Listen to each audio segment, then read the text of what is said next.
Mount Hermon is located at the 33rd parallel north, which is a latitude 33 degrees north of the Earth's equator. Tracing the 33rd parallel to the exact opposite side of the globe directly points to the site of the most famous alleged UFO encounter in modern history, in Roswell, New Mexico. If you take the geographic polar opposite from Mount Hermon, you wind up in Roswell, New Mexico. Now that's not an accident, folks. It's not an accident. Fallen angels are very big on where they show up, what they do, how they do it. That should send shivers up and down your spine. But could the global coordinates of the Roswell crash site and those of Mount Hermon have a special, perhaps secret significance? If aliens use the 33rd latitudinal line as a waypoint, as a landing point for planet Earth, what biblical people saw thousands and thousands of years ago on Mount Hermon were entities that came down from the sky. They call them angels. We call them extraterrestrials.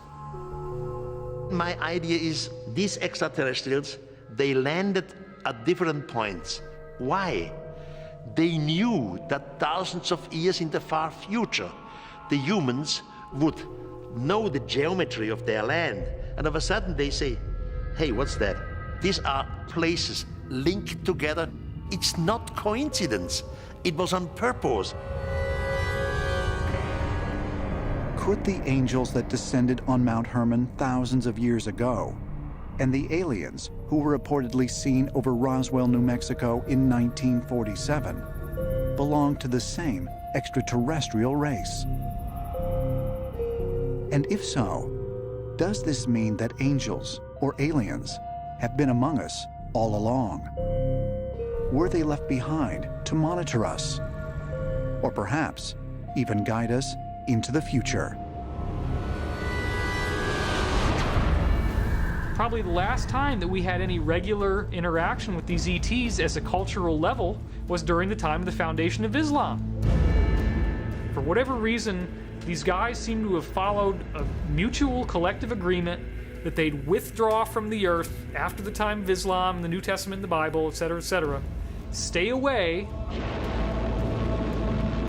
so that in the meantime we develop technology, we get all proud of ourselves and think, oh, we're the only game in town here. Wake up! They're all over the place. Look at the angels in the Bible. These are documented records. The people that wrote these books didn't think they were myths. They didn't think they were fake. They were writing down history. The extraterrestrials want that in a far future of mankind, we start to see these things. We start to translate these books. We start to realize that something on Earth in geometry is wrong. And now we start to ask questions. We start to ask, for example, how can we explain that? Have we maybe been visited by extraterrestrials? And I think it's important to think in this way, because these extraterrestrials have promised to return. And one day they will return.